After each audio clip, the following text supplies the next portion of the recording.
The Bible nowhere says that we're saved by faith alone. It does say that we're saved by faith.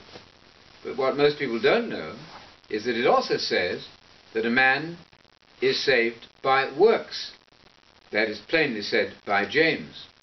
For example, he says in verse 24 of James 2, "You see then that a man is justified by works and not by faith alone." And I'm assuming that justification has to do with salvation. You've got to be right with God to be saved, and to be justified is to be right with God.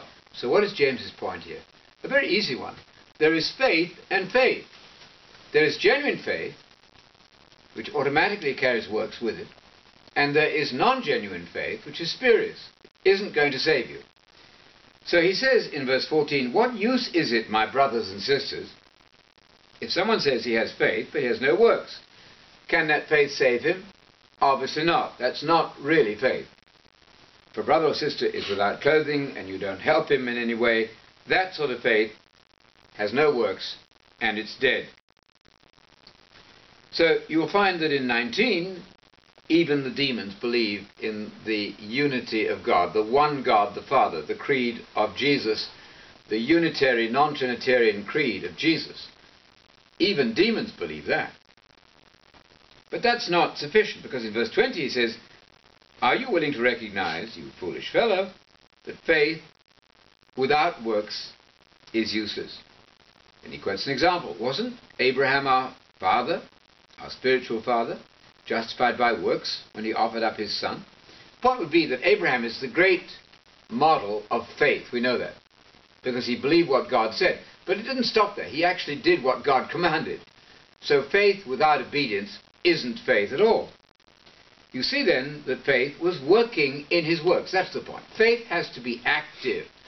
You can't simply say, "I believe," and do nothing. You must then carry out the will of God in order for faith to be genuine.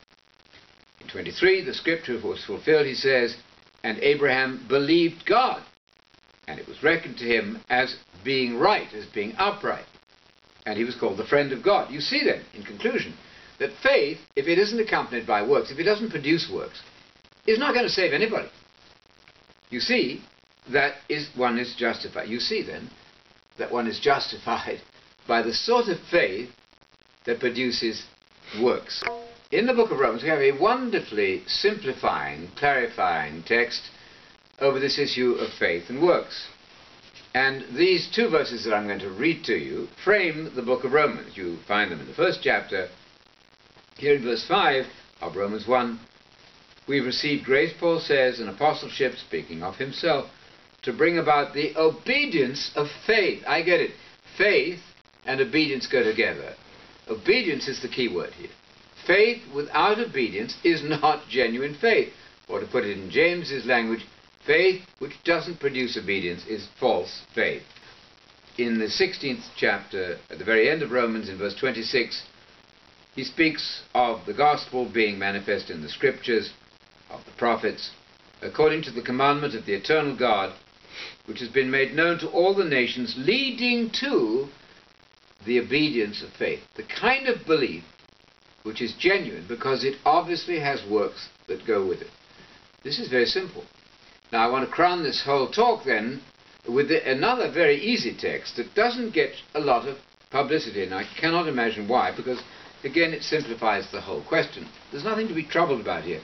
The principle is very clear. This is in Hebrews chapter 5 and verse 9, where the writer of the Hebrews, whoever he was, says that Jesus was made perfect, and he thus became to all those who obey him the source of the salvation of the coming age, the eternal salvation, the salvation pertaining to the coming age of the kingdom. Only those who obey him. Actually, that's only John 3:36, which says that he who believes in the Son, John 3:36, has the life of the age to come. He who refuses to obey doesn't have it. So the opposite side of the coin to believing in the Son is refusal to obey the Son. It's very clear. Salvation without obedience is not salvation. Faith without obedience and works is not genuine faith.